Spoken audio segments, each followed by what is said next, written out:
Bonjour à tous, bonjour à toutes. Je suis Louise Lespard de La Clé des Champs, le podcast qui donne la parole aux acteurs de l'agriculture française. Aujourd'hui, j'ai le grand plaisir de me rendre à Bayonne, dans le Pays Basque, pour partir à la rencontre d'Olivier Allemand. Olivier est commissaire général du concours général agricole. Vous savez, ce sont les produits médaillés en or, argent ou bronze qu'on voit sur les produits. Ces médailles sont attribuées pendant le salon de l'agriculture.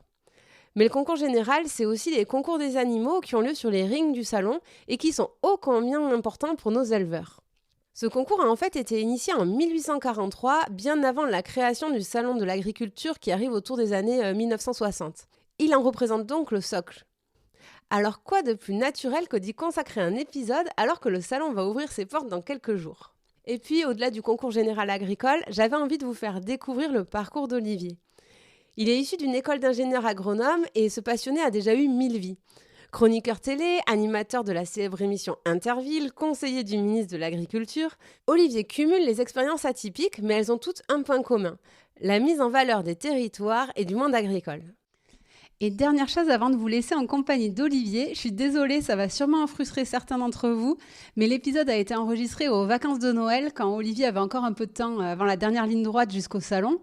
Du coup, on n'a pas parlé de la crise qui traverse le monde agricole actuellement et qui inscrit cette édition du Salon international de l'agriculture dans un contexte forcément un peu particulier. Par contre, pour ceux qui le souhaitent, j'ai écrit un édito sur le sujet. Il est disponible sur le blog de La Clé des Champs. On vous met le lien dans le descriptif de l'épisode. Allez, je vous laisse en compagnie d'Olivier. Bonne écoute.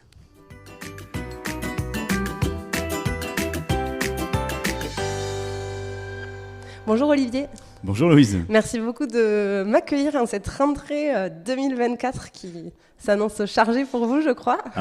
On va rentrer dans les 8 semaines qui sont les plus intenses, en tout cas de l'année pour nous en organisation, puisqu'il faut qu'on soit prêt le 24 février. Et oui, pour l'arrivée du Salon de l'Agriculture. Alors pour démarrer, est-ce que vous pourriez vous présenter et nous expliquer où c'est qu'on se trouve actuellement ? On est au conseil départemental des Pyrénées-Atlantiques parce que j'ai la chance d'être élu à Bayonne et donc du coup effectivement on se trouve ici dans une salle du conseil départemental pour faire cette interview. Et alors quel a été le déclic pour vous de vous investir dans le monde agricole ? En fait, moi, j'ai à l'issue, donc, vous l'aurez compris, je suis bayonnais, donc à l'issue donc de mes études, j'ai fait maths sup, maths spé ici au lycée René Cassin à Bayonne. Et quand il a fallu choisir, en tout cas les concours qu'on souhaitait passer, pour moi, c'était plutôt dans le domaine agricole ou environnemental, en fait, que je voulais me spécialiser. Et j'ai eu le concours donc, de l'École nationale du génie de l'eau et de l'environnement de Strasbourg, qui est l'ancienne école d'ingénieurs qui est pilotée par le ministère de l'Agriculture, donc, qui s'appelait les travaux ruraux à l'époque.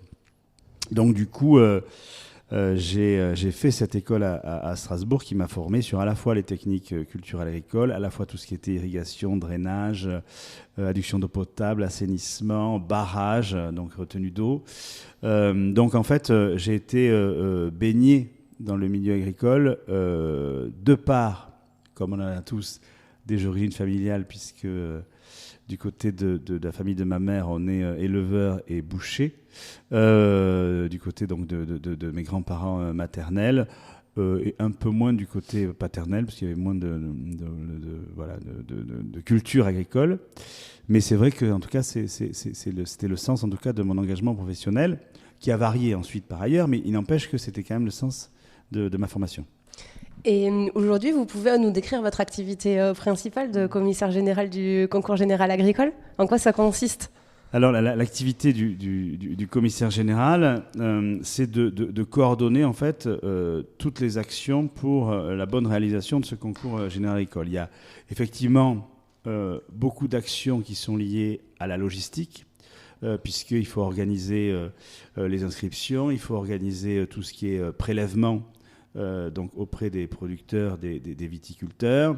Il faut organiser toute la logistique, là aussi, de sélection des races dans les différents concours des animaux.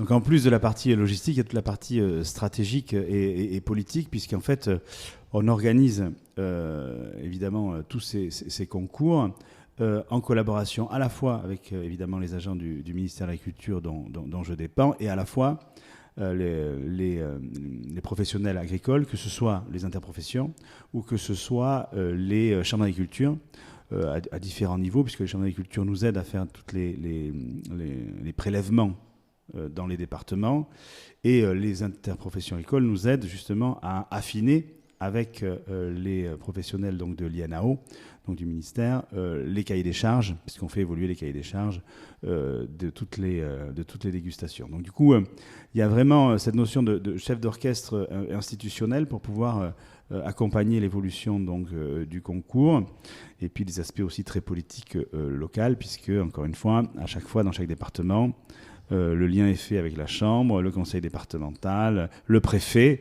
Et donc, du coup, il y a aussi tout un pan de communication et de représentation qui sont liés au poste. Oui, et puis qui est très inhérent au monde agricole, qu'on adore, mais qui est quand même qui a une dimension politique non négligeable. Donc, forcément que c'est pareil au concours général agricole. Oui, et ça l'est encore plus parce que justement il y a un concours. Donc de toute façon, pour pouvoir sélectionner l'excellence des produits et des races françaises, ça met justement tout le monde en tension, comme tout concours. Hein. Et donc du coup, effectivement, il y a une gestion politique et institutionnelle des choses qui doit être assez cartésienne en fait. Alors pour démarrer sur le concours général agricole, qu'est-ce que c'est le concours général agricole si on en revient aux bases ? Alors, la base, elle remonte à 152 ans, puisque, en fait, les agriculteurs allaient et venaient des quatre coins de la France pour faire le concours de Paris. Et l'historique, c'est bien ça. On venait à Paris pour pouvoir confronter ces produits et ces animaux aux autres départements et régions de France. Alors, c'est vrai que c'était réservé uniquement aux professionnels, aux agriculteurs, aux éleveurs, aux viticulteurs, et que le grand public n'était pas du tout convié, en tout cas, à découvrir ou à déguster les produits. Donc, ça a été historiquement ce concours-là. C'est de là qu'est sorti déjà l'insigne en feuille de chêne qu'on retrouve sur les produits les médailles, là, or, argent et bronze. Or, argent et bronze, voilà. Hein. Ça, c'est vraiment l'histoire du concours. Et avant, ça s'appelait vraiment la médaille de Paris. Et ensuite, ça en est suivi une réflexion qu'on doit, après la Deuxième Guerre mondiale, donc de M. Pisani, ministre de l'Agriculture, qui dit il faut impérativement qu'on montre aux Françaises et aux Français l'excellence de ces produits. Et donc, du coup, il y a eu la création du Salon de l'Agriculture pour pouvoir offrir une vitrine, on va dire,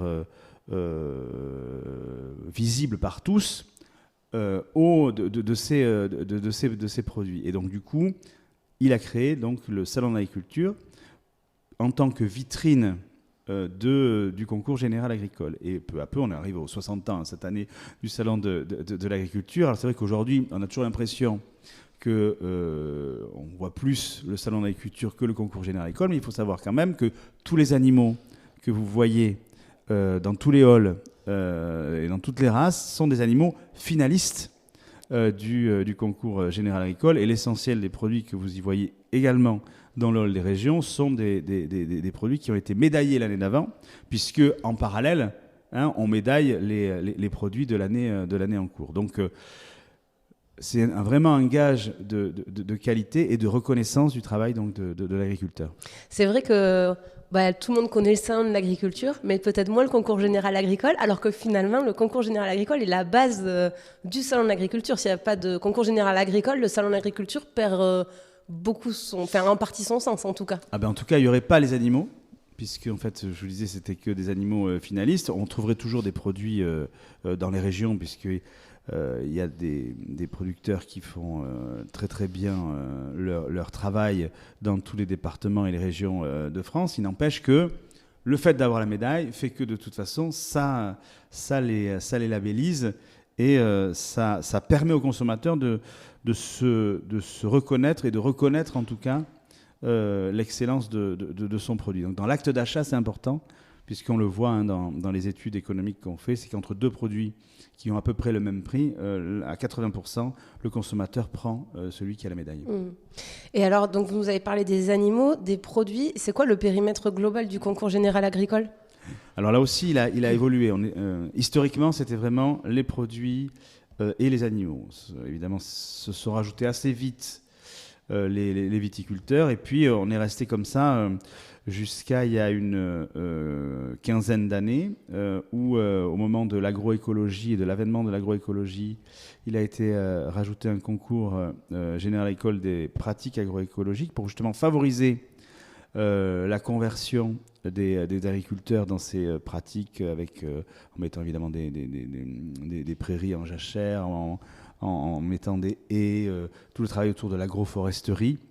Donc on suit des parcelles pendant 3 ans pour justement, puisque c'est 3 ans la conversion, le temps de conversion. Donc ça a été une innovation donc il y a une quinzaine d'années. Et en même temps, on a voulu valoriser les jeunes dans tous les concours existants.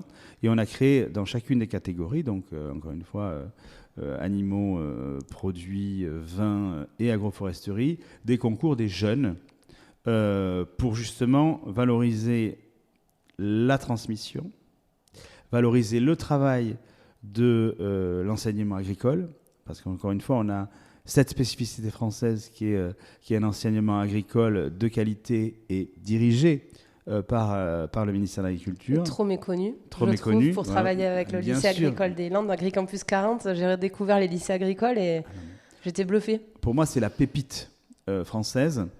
On avait un déclin au niveau des inscriptions des jeunes, et là, avec toutes les campagnes de l'aventure du vivant et puis le post-Covid où les jeunes veulent vraiment créer ou donner un sens en tout cas à leur métier, on a des effectifs qui repartent à la hausse depuis 3 ans, et c'est sûr qu'on a on a une ambition, c'est quand même d'accompagner l'enjeu agricole, qui est de remplacer quasiment 50% de la classe d'âge qui part dans les 10 ans à venir. Donc encore une fois, on essaie à chaque fois, dans le concours général agricole, de s'adapter au mieux aux évolutions de ce monde agricole-là. Et donc du coup, le concours agroforesterie et le concours des jeunes qui ont une quinzaine d'années, eh bien, viennent compléter cette architecture de tous les concours, quoi.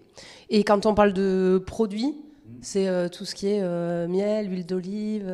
Alors là, on a très large. Alors oui, sur les produits, ça comporte à la fois, comme vous le disiez, tout ce qui est miel, huile d'olive, huile de noix, mais aussi tout ce qui est jus de fruits, tout ce qui est huîtres, toutes les charcuteries. J'ai plus de 112 catégories de charcuterie.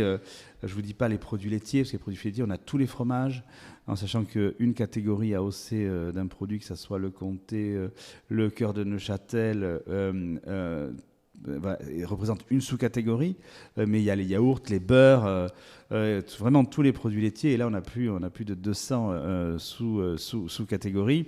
Et après, on a dans la catégorie produits des concours qu'on pourrait mettre dans les spiritueux, c'est effectivement, ou en tout cas les alcools, gin, whisky, toutes les bières qui ont explosé ces dernières années, eau de vie, voilà, j'ai oublié évidemment tous les produits de l'aquaculture. Donc on est vraiment très varié, mais on a encore une fois des sources de progression pour s'adapter aux évolutions du goût des consommateurs.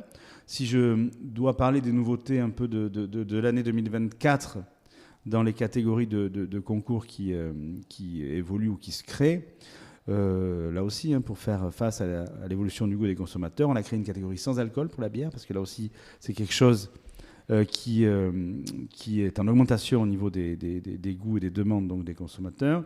Et puis, on va vers quelque chose d'un peu plus, on va dire, végétal, puisqu'on a un concours expérimental donc, pain, donc pour valoriser un peu toute la filière céréales, et puis un concours général de choucroute, pour valoriser vraiment les filières végétales. Mais là aussi, c'est une évolution du goût des consommateurs, on le voit bien.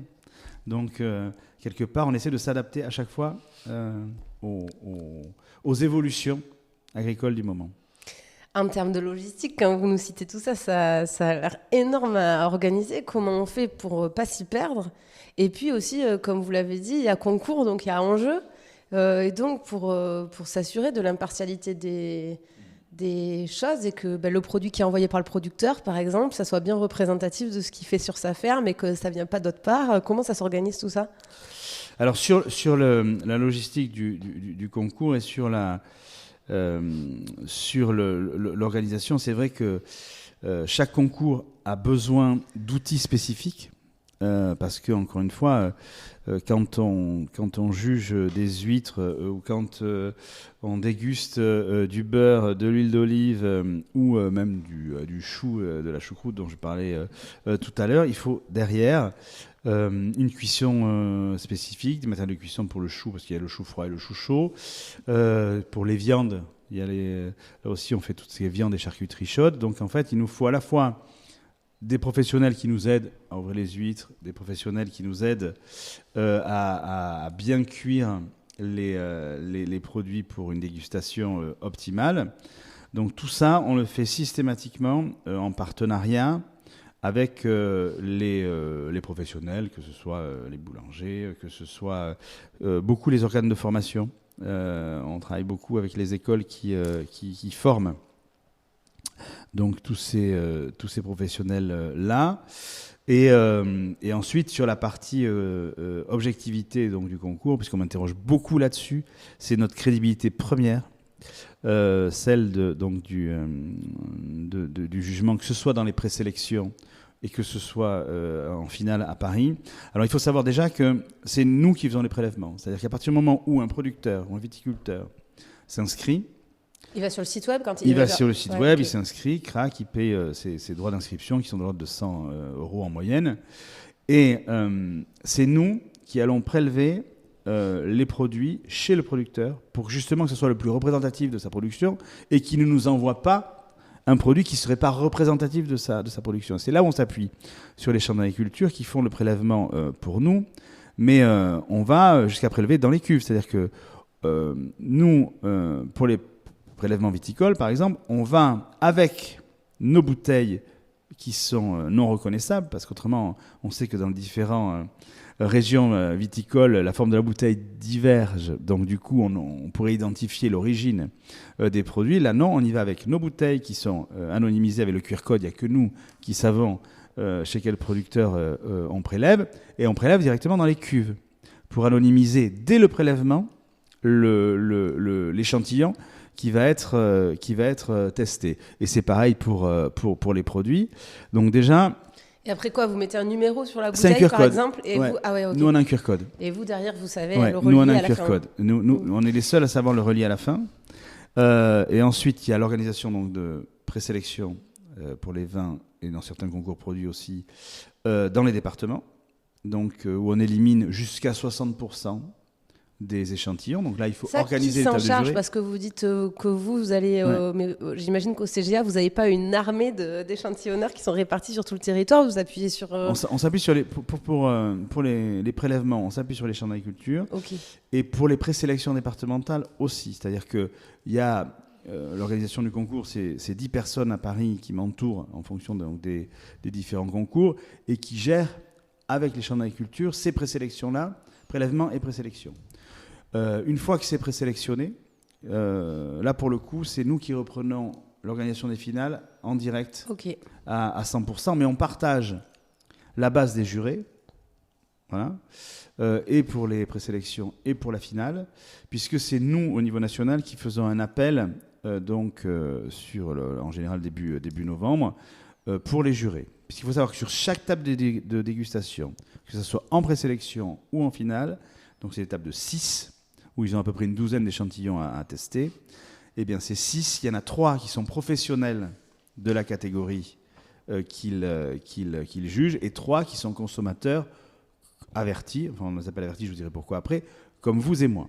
C'était ma question de l'auditeur de Alice, donc comme ça elle aura eu sa réponse. Voilà. Les jurés, comment étaient répartis entre pros et 3 et 3. 3 et 3 justement pour à la fois, on va dire, respecter, enfin avoir les professionnels qui connaissent mieux les critères qui sont définis par l'INAO, parce que nous, à chaque fois, on se base dans les critères de sélection sur les critères de dégustation qui sont définis par l'INAO, et ça, c'est vrai que les professionnels les connaissent parfaitement. et l'évolution du goût des consommateurs. Je vous parlais là aussi, on a vu ces dernières années, et on voit chaque année que le goût des consommateurs évolue. Donc, du coup, on a besoin d'avoir leur avis sur les dégustations des échantillons. Et alors, par contre, depuis maintenant 11 ans, on les forme. C'est-à-dire qu'à partir du moment où on s'inscrit sur le site internet, parce qu'on veut déguster, n'importe qui peut s'inscrire du coup. Tout le monde peut s'inscrire. Tout le monde peut s'inscrire. Dans la catégorie qu'ils souhaitent. Dans la catégorie qu'ils souhaitent, exactement. Et on leur propose une formation. Pendant ils sont inscrits dans la catégorie jus de fruits, et ben on va leur proposer de faire une journée de formation, payée par le concours général agricole, pour qu'ils se forment à la dégustation, tout simplement pour pouvoir les décomplexer. Parce qu'encore une fois, quand on est un consommateur et qu'on aime bien tel ou tel produit, on se sent de toute façon, on a toujours ce sentiment d'illégitimité à juger tel ou tel produit. Et en fait, l'essentiel de la formation, outre d'apprendre des termes peut-être un peu plus professionnels, mais ce n'est pas ça qui nous intéresse. Ce qui nous intéresse, c'est de décomplexer le consommateur, parce qu'on ressent tous les choses. Mais il faut juste se décomplexer et assumer le fait qu'on les ressente, et que quand on sent un goût de banane, de fruits, de noisettes, et bien finalement, le professionnel, il sent la même chose. Mais il faut juste se décomplexer et mettre des mots sur, après, des critères qui rentrent dans le cahier des charges. Donc, vraiment, la journée de formation, elle a pour but, évidemment, d'apprendre, mais surtout de décomplexer le consommateur. Et donc, du coup, c'est fort de ces tables de dégustation à parité entre les professionnels et les consommateurs qui ont été formés. C'est autour, effectivement, de ces tables-là que se font les notations, parce que c'est une notation, et qui fait que le produit va ou pas en finale, et une fois qu'il est en finale, est ou pas médaillé. Voilà. Combien il y a d'échantillons, du coup, qui sont déjà à la base envoyés, et puis à la fin retenus à Paris, déjà? Oui, alors l'année dernière, parce que là j'ai que les chiffres de 2023, on était sur 20 300 échantillons, donc 20 300 producteurs qui ont envoyé leurs produits, leurs vins, au départ, qui sont inscrits au départ. Et on a, au final, on a eu 5125 médaillés, donc bronze, argent ou or. Donc, encore une fois, avec ce système de notation qui fait que, encore une fois, on ne vous demande pas de faire un podium sur chacune des tables, on vous demande juste de faire une notation. Et si l'aventure, la notation, elle est entre 14 et 16, il y aura une médaille d'or. Si elle est entre 12 et 14, il y aura une médaille d'argent. Et si elle est entre 10 et 12, il y aura une médaille de bronze. Ça, c'est hyper important ce que vous dites. Ça veut dire qu'il n'y a pas d'obligation d'attribuer une médaille d'or, une médaille d'argent et une médaille de bronze, qu'à un concours, il peut ne pas y avoir de médaille d'or parce qu'il n'y a aucun produit qui a été noté à plus de 14 sur 20. Exactement. Et ce qui fait que, ça, pour le coup, c'est vraiment un gage de qualité, entre guillemets, contrairement à d'autres concours où voilà, il y a un podium, quel que soit un peu le niveau de qualité, quoi. Non, mais c'est vraiment ce que je rappelle vraiment à chaque présélection et à chaque dégustation dans les finales, c'est qu'encore une fois, c'est exactement ça. On n'est pas là pour faire un podium. C'est pas Miss France, on est là vraiment pour noter en fonction des qualités intrinsèques de l'échantillon, et puis point barre, quoi. Voilà. Ça veut dire, donc, il y a un premier tour avec tous les échantillons qui sont sélectionnés pour le concours où le jury note, c'est ça? Le jury note et il élimine jusqu'à 60%. Et après, ça part à Paris. Et là, en fonction vraiment de la notation de chaque table de jury, on a plus ou moins... Et à Paris, c'est ce que vous appelez les finales, au final? Oui, c'est les finales. Okay. À Paris, c'est vraiment les finales. Mais il faut savoir, ce qui est assez drôle quand même, depuis les 3 dernières années, on se rend compte que les jurés sont encore plus exigeants que nous. Puisqu'en général, on était, avant le Covid, jusqu'à à peu près 30% de produits qui partaient, qui étaient médaillés. On est à 25% aujourd'hui. Et on voit bien que finalement... Les consommateurs, et notamment la partie consommateur, ils sont plus exigeants. Donc, c'est intéressant aussi de voir ça. Et justement, vous pouvez nous raconter comment ça se passe les discussions entre jurys, parce que j'ai pas eu le droit. En fait, on se connaît comme ça. Ouais. Je fais le podcast officiel du Salon de l'Agriculture. J'en ai fait un sur le CGA, mais j'ai pas eu le droit d'assister à une dégustation malgré tout, parce que c'est confidentiel et en tout cas à ce moment-là, c'était pas possible. Comment... Qu'est-ce qu'ils se disent et comment ils se décident Parce que du coup, ils doivent choisir une note commune par produit. C'est ça. En fait, ce qui se passe, c'est que chacun a sa grille de notation quand il fait la dégustation. Voilà. Donc chacun déguste sa douzaine d'échantillons et fait ses commentaires dans sa propre fiche. Et après, ce qu'on leur demande, c'est que les 6 autour de la table, ils doivent ensuite confronter leurs avis pour définir une seule note par produit. D'accord. Et donc, du coup, il y a des fois des discussions qui sont interminables, justement, parce que les gens n'ont pas ressenti forcément la même chose. Des fois, en général, quand c'est très bon, il n'y a pas de débat. Mais c'est après, dans la frange, on va dire moyenne plus ou moyenne moins, que les débats se font. Ouais. Et ça a lieu de quel jour à quel jour? Et si on décide d'être juré, combien de temps ça nous prend? Alors, en fait... En moyenne, en fait, une dégustation donc de ces 12 échantillons, c'est à peu près 2 heures. Si vraiment il y a des débats, parce qu'en général, ça leur prend 1h15 pour déguster les 12 échantillons. Et ensuite, il y a entre une demi-heure et 3/4 d'heure de débat. Évidemment, il peut y avoir des débats qui durent plus longtemps, mais en général, au maximum, en 2h30, c'est fini. C'est pour ça que ça nous permet, pour l'organisation notamment des finales à Paris, qui se déroulent sur 4 jours, de pouvoir faire des concours le matin et des concours l'après-midi. Parce que justement, on sait qu'en une demi-journée, on a plié la partie dégustation. On a le temps de redresser les tables et de réorganiser, en fonction donc des contraintes des produits, la dégustation des produits l'après-midi. Donc du coup, il y a vraiment cette organisation sur les 2 demi-journées.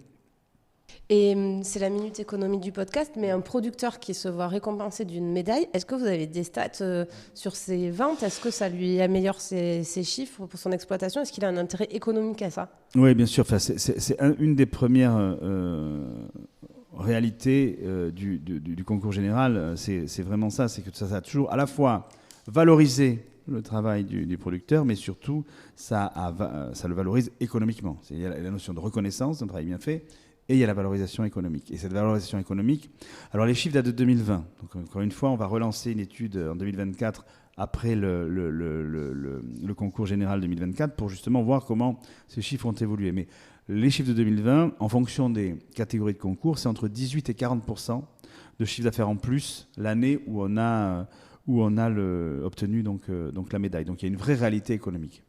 Et l'année dernière, combien d'agriculteurs se sont vus médaillés, de producteurs? 5125. Ok. Ouais. Dans toutes catégories confondues, on est d'accord. Hein. Ouais. Et justement, là, on a beaucoup parlé de produits Ouais. et vins. Ouais. Et j'aimerais qu'on parle quand même des animaux, qui est le Hall 1, qui est le poumon du salon quand même, Hall un petit peu. Pour les races bovines, porcines et ovines. Le Hall 6 pour les équins et les asins. Et j'ai le Hall 2-1, donc pour les chats et les chiens. Puisque toutes ces races-là sont en concours général. Là aussi, c'est un intérêt économique, hein, puisqu'encore une fois, on valorise les filières d'élevage. Et donc, du coup, derrière, on valorise... j'allais dire l'excellence génétique des différentes espèces. Et donc derrière, c'est un intérêt économique, puisque vous savez qu'on vend, bien sûr, les semences pour la reproduction. Donc derrière, il y a effectivement un intérêt aussi économique pour les éleveurs. Vous le voyez, hein, quand vous rentrez dans une ferme, ces plaques en fonte des différents concours. Et il y en a qui en collectionnent un paquet. Bien sûr, il y en a qui en collectionnent un paquet. Et c'est vraiment la fierté des éleveurs. Alors c'est vrai que c'est une logistique à part, puisque là, on ne va pas faire les prélèvements comme dans les produits et les vins, mais par contre, chaque concours des différents organismes de sélection, on voit bien, hein, dès septembre, octobre, il y a concours de la Bazadaise, de la Gasconne, de la Blonde d'Aquitaine, de la Normande. Donc c'est eux qui sélectionnent les meilleurs représentants qui vont aller en finale. Le concours ne fait que définir le nombre de spécimens par type d'espèce. Eux ensuite de les sélectionner. Et ensuite, là où la logistique est énorme, c'est que c'est nous qui allons chercher chaque bête finaliste dans son exploitation agricole. Et aussi, on parlait d'économie tout à l'heure, mais c'est un énorme coût que d'aller chercher plus de 2200 animaux un par un dans les différents élevages. Donc du coup, derrière, c'est une énorme logistique. Et le balai, justement, des bétaillères au moment où il faut remplir donc les différentes stalles donc des différents halls qui commencent le jeudi et le vendredi avant le salon. Et puis pour les bovins, il y a une rotation à mi-salon, donc qu'on doit réussir dans la nuit de mardi à mercredi. Ça, c'est un balai qui doit être réglé au millimètre, parce que la moindre difficulté, vu le nombre d'animaux qu'on a, fait qu'on ne pourrait pas soit ouvrir à l'heure, ou soit faire la rotation dans les bonnes conditions et réouvrir le mercredi à 9h. J'ai eu la chance d'y assister parce que je travaille pour vous, mais le vendredi du salon, là, la veille de l'ouverture, et c'est vrai, puis il y a une ambiance particulière, quoi. Il y a du stress parce qu'il faut décharger les animaux, il ne faut pas qu'ils se blessent. Il y a un peu d'excitation aussi, les éleveurs sont contents d'être là. Enfin, on sent qu'il y a une ébullition, vraiment. Enfin, j'étais contente d'avoir pu voir ça. Il y a à la fois une fierté, et puis à la fois pour nous, une vraie exigence, c'est-à-dire qu'encore une fois, avec tous les vétos qui nous entourent, vérification évidemment de tous les certificats sanitaires, et Dieu sait si on a quelques vicissitudes sanitaires, quelles que soient les espèces en ce moment, et donc du coup on vérifie évidemment que à l'état de l'animal faut montrer patte blanche au débarquement, que son état sanitaire est bien là, mais on a beaucoup amélioré aussi ces dernières années la manière dont on débarque les animaux pour éviter que ça se blesse et pour respecter l'animal, et puis tous ces différents contrôles, parce que, encore une fois, c'est important. Et donc, du coup, là aussi, c'était un point d'amélioration qui était obligatoire. Et qu'on comprenne bien, en fonction des effectifs de la race, il y a vraiment des sélections qui sont hyper drastiques, avec des concours départementaux, régionaux, et après aller au national. Mais aller au national à Paris, c'est vraiment une vraie fierté pour les éleveurs, de manière générale, de toute façon. Et sur certaines races, je pense aux limousines, aux blondes d'Aquitaine, où il y a beaucoup d'éleveurs. Bien sûr. C'est vraiment déjà en soi de monter à Paris quelque chose, quoi. Non, mais c'est clair que le quota de spécimens finalistes par rapport justement au nombre de spécimens de la race, donc par rapport au poids que chaque race a sur le territoire, c'est vrai que c'est extrêmement drastique. Donc la sélection pour eux est extrêmement difficile. Et c'est vrai qu'on le voit dans le regard de l'éleveur. Et moi, je sais pertinemment, pour sillonner et pour les voir tout au long de l'année, qu'ils anticipent même des fois à 2 ans près pour pouvoir proposer un taureau, une vache au concours général agricole. Et c'est vrai que c'est pour eux un vrai enjeu, et c'est pour eux une vraie fierté. Et puis c'est la question, est-ce que tu montes à Paris? Est-ce que tu es sélectionné? On sent que là, c'est en train de se décider là, et qu'il y a un peu de je stress. pense que chez les animaux, pour faire une comparaison, il y a plus de prétendants qu'au Miss France, ça c'est clair. Ça c'est clair. Et justement, par contre, le concours, parce que les éleveurs, ils n'aiment pas quand je compare au concours avec Miss France, parce qu'il n'y a pas qu'une dimension de beauté de l'animal, il y a évidemment sa carrure et son allure, mais il n'y a pas que ça qui est jugé. Non, et ces critères génétiques, c'est-à-dire que quelque part, pour une laitière ou pour faire de la viande, encore une fois, on cherche à soit maximiser le muscle, donc du coup ça c'est des critères génétiques, soit maximiser donc les organes qui produisent le lait, l'épi notamment, et ça aussi c'est de la génétique. Et derrière, en fait, c'est ça qu'on juge.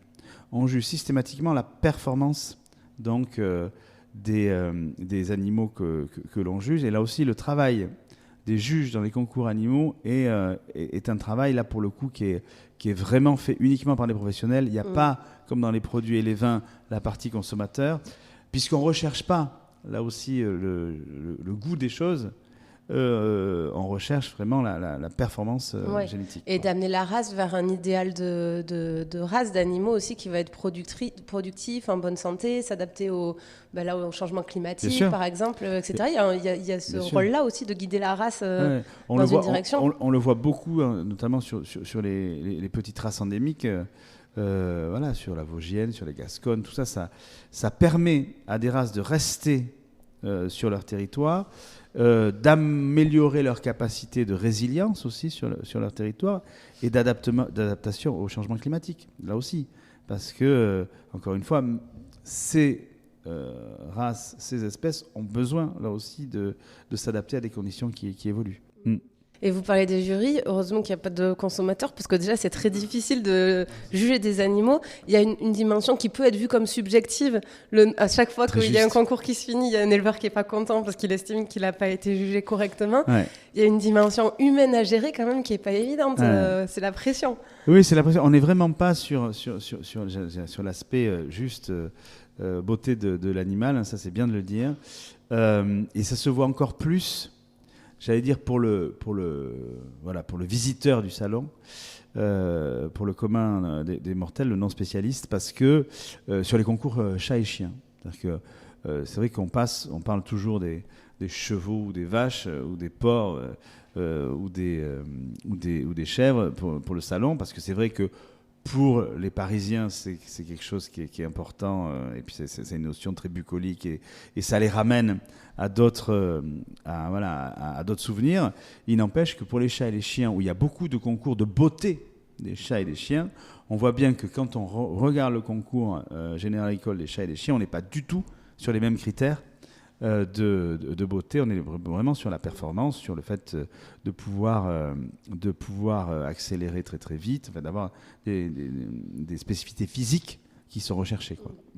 D'ailleurs, ça me fait penser, les chiens, je vois bien ce qu'ils font au sein de l'agriculture, puisque surtout, en plus, il y a des concours de chiens de chasse, chiens de troupeau, et que dans toutes les fermes, il y a des chiens. Les chats, alors dans toutes les fermes, il y a des chats, mais en tout cas, chez mes grands-parents, c'est plutôt pour chasser les rats et les souris, et finir les restes du repas. Oui, mais comment les chats sont arrivés au salon de l'agriculture ? Et est-ce que c'est leur place ? Alors vous allez me dire que oui, mais je me posais la question. Mais tout simplement, enfin, notre critère, à chaque fois, c'est de savoir si est-ce que c'est une filière agricole, est-ce que c'est une filière d'élevage, est-ce qu'il y a un intérêt économique pour l'éleveur ? La réponse est oui. Donc du coup, à partir du moment où c'est une filière qui a sa réalité économique, en fait, et qu'elle vraiment se pratique dans les territoires ruraux, elle peut faire partie du concours général agricole. Aujourd'hui, on n'a pas de concours général sur les poules, les lapins, et tout ça, parce qu'encore une fois, ça ne constitue pas suffisamment de filières agricole qui soit construite, en fait, pour l'instant. Pour l'instant, ça viendra peut-être, encore une fois, mais c'est vrai que pour l'instant, on a 7 espèces, parce que effectivement, ce sont les filières d'élevage les plus importantes sur le territoire national, quoi. Et pour finir sur le concours général agricole, j'aimerais discuter avec vous de la dimension humaine de ce concours général agricole, parce qu'on l'a dit, c'est très important pour les éleveurs, économiquement, en termes de fierté aussi, de monter à Paris. Il y a aussi une dimension presque vacances, parce que monter 10 jours à Paris avec une vache, autant dire que c'est les grandes vacances pour eux. Ça, c'est pas une pression pour vous du concours général agricole d'autant peser, parce que, encore une fois, un éleveur qui va être mal jugé peut vraiment mal le vivre. Cette dimension humaine-là, c'est pas un poids sur le concours général agricole ? Alors, ce qui est très important pour nous, c'est d'organiser le bien-être de l'éleveur. Pour le salon, parce qu'en fait derrière on organise effectivement la montée, la sienne et celle de son animal. On assure évidemment tout ce qui est repas, hébergement, et puis soirée, puisqu'encore une fois les soirées sont réservées aux éleveurs pour que justement ils puissent échanger, se rencontrer. Pour eux c'est beaucoup chaque année un espace d'échange avec d'autres éleveurs pour pouvoir comparer les différentes techniques d'élevage. Et puis c'est bien, pardon je vous coupe, mais c'est plein d'histoires d'hommes et de femmes aussi. Le salon de l'agriculture, ils ont tous une anecdote à raconter. Il y a un attachement très particulier au salon de l'agriculture pour les agriculteurs. Ouais. Et donc c'est pour ça qu'effectivement, pour pouvoir quelque part qu'ils soient libérés de toutes les tâches domestiques, et que du coup ils puissent échanger entre eux, nous notre partie d'organisateur, c'est de dire on met les conditions pour qu'ils s'occupent pas de la bouffe, de l'hébergement. On organise même, vous le savez, dans les réserves jusqu'à minuit des moments un peu festifs pour eux, parce que justement ils ont besoin de ce temps de décompression là, où tous les aspects logistiques, ils n'ont pas à les gérer, alors qu'ils les gèrent les 355 autres jours de l'année. Donc du coup, l'idée, notre responsabilité, c'est celle-là. Vous parlez de temps de décompression. J'ai connu l'époque où le salon, les temps de décompression étaient très lents. Aujourd'hui, ça se restreint de plus en plus. Comment En fait, je trouve la situation compliquée parce que d'un côté, il y a un aspect très convivial au monde agricole et c'est ce qui fait, moi en tout cas, qu'il a intégré il y a 2-3 ans grâce au podcast en termes professionnels. En tout cas, c'est ce que j'aime, c'est cet aspect convivial qui fait partie du charme du travail. Et à la fois, le salon de l'agriculture reçoit énormément de monde avec des débordements que vous avez dû gérer, notamment depuis le Covid, où il y a des... Je trouve que les Parisiens ont mis du temps à découvrir l'intérêt d'aller au salon de l'agriculture, mais là, les trentenaires parisiens l'ont bien découvert. Et du coup, c'est vrai que ça a ajouté une population qui est peut-être moins éduquée à faire la fête que comme à l'époque, moi qui montais des Landes avec mes amis pour venir profiter du salon en partageant un bon moment. Comment on fait pour gérer les aspects sécuritaires liés à la venue du grand public et à la fois laisser un espace de liberté aux agriculteurs qui, encore une fois, sont là dans un cadre professionnel et qui ont aussi besoin de ça pour passer un bon moment et, comme vous le dites, pour pouvoir échanger et que ça soit utile aussi pour eux professionnellement. Parce qu'on sait qu'au salon, tout se passe généralement après la fermeture, quand même hors agriculture. Pour les professionnels. Pour les professionnels. Mais c'est vrai que, en fait, depuis le post-Covid, effectivement, on doit encadrer la convivialité. Encadrer parce qu'effectivement, on est en responsabilité pour éviter tout débordement. Alors, dans les périodes d'ouverture, le fait d'encadrer les choses, ça a été de rappeler, bien sûr, aux exposants qu'on était un salon, et comme tout salon, la dégustation doit se faire au verre et pas à la bouteille. Donc, il y a certains exposants qui n'ont pas joué le jeu. Vous savez, on a plusieurs centaines de caméras dans le parc des expositions de Versailles, donc on sait quasiment en live quels exposants ne jouent pas le jeu. Oui, mais c'est-à-dire qu'il y a des consommateurs qui arrivaient, qui achetaient une bouteille, oui. qui venaient avec leur tire-bouchon, et du coup qui débouchonnaient la... Sauf qu'ils n'ont pas le droit de le faire. J'ai jamais vu ça quand même. Les exposants n'ont pas le droit de le faire, donc on a rappelé la règle. Et on a sanctionné les exposants. Pour l'édition 2024, on va même aller plus loin. C'est que du coup, on va fermer les stands si d'aventure les exposants ne jouent pas le jeu. Ça, c'est vraiment pour encadrer la consommation excessive d'alcool, parce qu'encore une fois, on est là pour déguster des bons produits, on n'est pas là pour se mettre en état d'ébriété.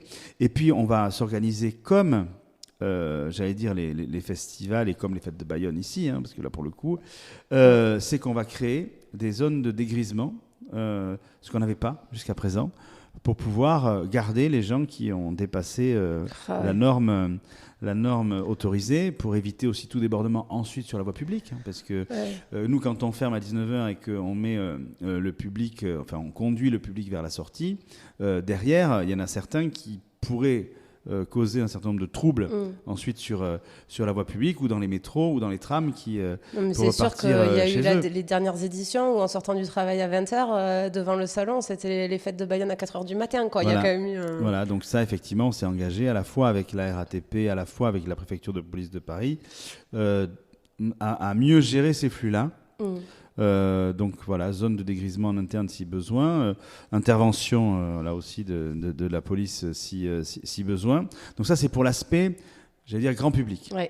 Pour l'aspect professionnel, qui eux peuvent rester donc à l'intérieur des halls du salon. Là aussi, on a un peu réglementé les choses, on est obligé, obligé pour plusieurs raisons. Pour le bien-être de l'éleveur en premier, parce qu'aujourd'hui, il faut quand même que pour tenir 10 jours, ils dorment au moins une paire d'heures la nuit, et pour le bien-être animal aussi, puisque, encore une fois, les plus de 2200 animaux qui sont là, on les enlève de leur environnement quotidien, donc il y a aussi potentiellement, ça peut générer un stress, et c'est pour ça qu'ils ont besoin aussi d'un certain nombre d'heures de repos où on abaisse la lumière, où on ne fait pas de bruit. Donc du coup, on a intégré tout ça. Donc du coup, ce qui est clair, c'est qu'à minuit, on arrête tout. Pour ceux qui ne jouent pas le jeu, on débranche carrément. On peut isoler les différents endroits où ils dorment, où ils font la fête. Et donc du coup, ça c'est mon côté père fouettard. Je fais le tour avec d'autres, évidemment, mais pour arrêter les fêtes dans les différents endroits où ça peut exister. Ouais. Est-ce que vous n'avez pas une crainte que ces nouvelles normes plus strictes qu'avant, elles elle dissuade les agriculteurs de monter, dans le sens où ça peut être... pas encore une fois de faire la fête et de se saouler jusqu'à 5h du matin, c'est pas du tout ça l'idée, mais ils y viennent quand même pour profiter, passer du temps entre eux. Il y avait des éleveurs de toute la France, etc. Est-ce que ça peut pas être une motivation en moins pour eux de monter, que ça n'ait pas un impact sur... vous me direz, vous avez tellement de candidats que vous n'êtes pas trop c'est après. C'est pas ça, c'est que je le crois pas. Je crois qu'ils ont compris. Moi, encore une fois, dans le rôle politique et stratégique que j'ai, on travaille avec tous les organismes de sélection pour essayer collectivement d'améliorer les choses. À chaque fois, et ce travail-là, on l'a fait. Et le travail d'information, donc à chaque éleveur a été fait. Et encore une fois, comme tout travail d'information, il faut aussi des sanctions, parce qu'il faut à la fois le bâton, c'est le concours, mais la carotte, pardon, c'est le concours, le bâton, c'est la sanction. Et c'est vrai que derrière, on a besoin d'avoir des éleveurs en forme qui puissent continuer à nettoyer leur box, à accompagner leurs bêtes pendant les 10 jours. Parce qu'il faut qu'à 9h, quand on ouvre le salon au grand public, les box soient nickel et que les animaux soient nickel. Donc derrière, on a aussi cette responsabilisation-là, mais collective, parce que, encore une fois, avec l'éleveur, avec les organismes de sélection et avec l'organisation du concours général. Donc du coup, ceux qui ne jouent pas le jeu, forcément, il y a une sanction l'année dernière, je crois que j'ai sanctionné 12 éleveurs, ce qui est peu par rapport à 2200 animaux. Mais bon, mine de rien, il faut à la fois, comme partout, la carotte et le bâton. Ouais. Bon, en tout cas, cette conciliation des enjeux et cette gestion, je vous la laisse parce que je trouve le sujet pas simple. Je dors pas beaucoup. Je me doute. On a bien parlé du concours général agricole, je pense. J'aurais bien aimé un peu parler de vous. J'ai étudié votre parcours. Vous avez quand même des expériences hyper diverses et variées. Animateur de Interville, vous êtes passé par Gilly, vous êtes passé par Europe 1. J'ai la liste est longue. Public Sénat, France Télé. Est-ce que vous pouvez nous raconter un peu comment vous êtes retrouvé dans le monde des médias une fois que vous êtes sorti de vos écoles d'ingénieurs agronomes ? Oui, en fait, j'ai encore une fois, ma passion, elle est effectivement pour le milieu rural et le milieu agricole, mais elle est aussi sur ma passion de la découverte et des régions. Et c'est vraiment par ce biais-là que je suis rentré dans le domaine des médias, tout simplement parce que c'était ce que je voulais défendre. Et effectivement, France Télé a lancé un casting Jeunes Talents au moment où Patrick de Carolis est arrivé à France Télévisions. Je l'ai fait. Et comme on était 3 à avoir été recrutés, et quand il a fallu, parce que ces Jeunes Talents, on le mettait dans des émissions existantes, donc quand il a fallu effectivement quelque part me trouver une place, on m'a mis donc sur Interville, parce que justement il y avait la notion donc des régions, et puis j'avais aussi un accent du sud-ouest qui était plus prononcé que ça, et ça c'était bien dans l'image du programme. Et c'est vraiment là où j'ai appris à faire effectivement du direct. Et encore une fois, c'est des gros barnums, hein, donc c'est des gros directs. Et c'est vrai que c'est Nagui qui présentait l'émission à cette époque-là, qui m'a appris ce métier-là. Et c'est vrai que je suis resté 5 ans avec Nathalie Simon pour animer les jeux d'Interville. Et donc on a continué à sillonner la France. Et derrière, comme tous les jeux étaient liés à l'histoire des territoires qu'on traversait, derrière il fallait toujours réécrire l'axe des jeux en fonction de l'histoire locale. Donc là aussi, ça m'a permis d'améliorer ma connaissance des différents départements. Et ensuite, je n'ai eu de cesse que de dire à France Télé que j'avais vraiment envie de valoriser les régions. Alors évidemment, après il y a eu une émission qui s'appelait Qui vient camper, qui n'a duré qu'1 an, mais où j'amenais camper dans une région différente une personnalité chaque semaine. Ensuite, il y a eu le nouveau voyage d'Ulysse, où j'ai fait le tour de la Méditerranée en voilier, comme Ulysse en son temps, pour montrer ce qu'il y a de plus innovant sur le développement durable.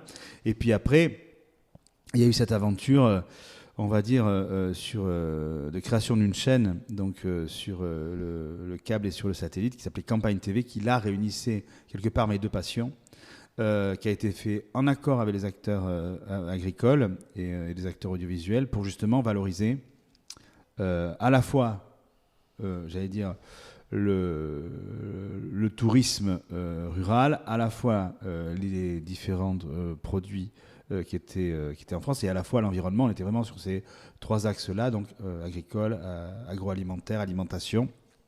Et donc j'ai voilà, j'ai co-construit cette chaîne avec d'autres pendant 5 ans. Et puis ensuite, je suis parti plus dans une aventure politique, puisque j'ai été conseiller donc, communication et médias donc, de Didier Guillaume, ministre de l'Agriculture à l'époque. Ce qui m'a permis là aussi de parfaire, en plus donc j'allais dire de mes connaissances institutionnelles dans les différents territoires, de parfaire justement les connaissances politiques. Et je vous dis aujourd'hui, tous ces réseaux-là m'aident justement à vous parler de la chaîne humaine qu'il y a à l'intérieur et dont on a besoin pour pouvoir organiser le concours général agricole. Et effectivement, cette chaîne humaine, elle m'aide au quotidien. Vous parlez de votre accent. Est-ce que vous l'aviez plus prononcé au début et après vous avez été amené à le gommer? Est-ce que ça s'est fait naturellement? Je pose la question parce que j'ai un accent relativement prononcé et il y a eu des fois où ça a été un véritable atout et aujourd'hui ça l'est plutôt. Mais il y a eu des situations où j'ai eu le sentiment que ça m'avait pénalisé. Bien sûr. Comment vous l'avez vécu ça? Moi, c'était à une époque où c'était relativement mal vu en fait d'avoir un accent. Je me souviens très bien. Après, encore une fois, l'oreille interne s'habitue, c'est-à-dire que effectivement, il s'est gommé naturellement. Mais quand je suis arrivé effectivement dans ce métier-là à Paris, ça a été, on me regardait un peu bizarrement et on me demandait d'essayer de moins le prononcer, de moins l'accentuer alors que je l'accentuais pas. Mais ça a été à l'époque, comme c'était Interville, ça passait en fait. Et après, ça s'est gommé naturellement. Mais je sais que j'ai été écarté d'un certain nombre de programmes parce que justement, j'avais trop d'accent. Bon, ça, c'est un sujet. Alors que maintenant, l'époque est complètement inverse. C'est-à-dire qu'au contraire, les chaînes et les radios cherchent plus de signatures vocales reconnaissables. Parce que je trouve qu'on le voit beaucoup sur le rugby, ça mais finalement, donc par le biais du sport, les gens avec un accent globalement arrivent à trouver leur place, je trouve. Je pense notamment à Inassi Rigoyen là, qui a rejoint sur la partie rugby, Coupe du Monde, et maintenant qui est un peu à tout le sport et tout ça. Mais sinon, je trouve pas tant que ça que les accents ont leur place dans le paysage médiatique français, ni pour être passé dans des grands groupes à Paris, ni dans les grands groupes, ni dans les comités de direction, ni dans les... Moi, alors pour le coup, de plus en plus, parce que je vois, encore une fois, un Cyril Lignac, Annette Chebest, des gens comme ça, ils portent quand même leur accent dans leurs différentes productions télévisuelles. C'est vrai. Alors qu'il n'y en avait pas du tout dans les années 97-2000, quoi. Et du coup, vous nous l'avez dit, autour de 2018, vous vous êtes réaxé vraiment plus sur la partie politique et agriculture, vraiment, en conseillant le ministère. Ça a été une volonté? Vous aviez fait le tour de votre parcours d'animateur ou vous avez une opportunité J'allais dire les deux, mais j'étais arrivé à la fin de ce que je pouvais faire à Campagne TV, parce que, encore une fois, il faut quand on a donné beaucoup d'idées, il faut se renouveler. Et j'ai bien vu que, encore une fois, pour pouvoir passer une étape au-dessus, il fallait aussi la dimension politique, parce que, comme vous le savez, le milieu agricole est un milieu qui est très politique. Donc, du coup, c'est vrai que ça m'a permis à la fois, parce que j'étais conseiller communication, d'amener ce que je connaissais du rôle des médias et d'amener mes compétences que j'avais acquises. Et ça me permettait d'en acquérir d'autres qui étaient plus politiques. Donc, du coup, effectivement, ça a été vraiment du gagnant-gagnant pour moi. Après ces 2 ans et 2 mois ou 3 mois qui sont d'une intensité folle, je ne pensais pas qu'on pouvait travailler autant, parce que le ministère de l'Agriculture est un ministère de crise permanente. Donc du coup, derrière, ça demande à être, notamment sur la communication, d'une réactivité folle. Et de passer vraiment de sujets qui sont complètement différents, parce que quand on parle de la PAC ou quand on a une crise sanitaire ou les relations internationales de négociation de contrats avec tel ou tel pays, ça permet d'avoir un éventail de sujets à comprendre rapidement, à pouvoir synthétiser rapidement et à pouvoir quelque part délivrer des messages qui sont compréhensibles par le plus grand nombre, puisqu'encore une fois, chacun des sujets est extrêmement complexe et il faut pouvoir l'exprimer simplement. Donc du coup, ça a vraiment été là aussi un apprentissage et je ne regrette pas du tout. Mais pour tout vous dire, pendant ces 2 ans et demi, j'ai pris 8 kilos tellement en fait, comme on dormait peu, on mangeait plus et donc du coup, comme tu manges plus, tu prends du poids. Voilà. C'est sûr que quand j'avais interviewé Julien de Normandie, j'étais en contact à plusieurs reprises avec ses conseillers communication et après, parce que pour le salon, bref, il m'avait proposé des tables rondes et tout ça. Mais je me rendais compte à quel point... Alors, il était hyper sympa parce qu'évidemment, l'interview, ils me l'ont proposé, mais après, il a été décalé 8 fois parce que Julien de Normandie, il avait toujours un truc mieux à faire que voir Louise Lespard de la Clé des Champs. Mais toujours hyper sympa, mais c'était des messages à 23h, à 6h du matin. Et ça a l'air d'être une machine à laver. C'est une machine à laver. C'est une machine à laver, intellectuellement extrêmement intéressante, mais qui a quelques conséquences physiques quand même. On ne peut pas y rester 15 ans. C'est pas possible.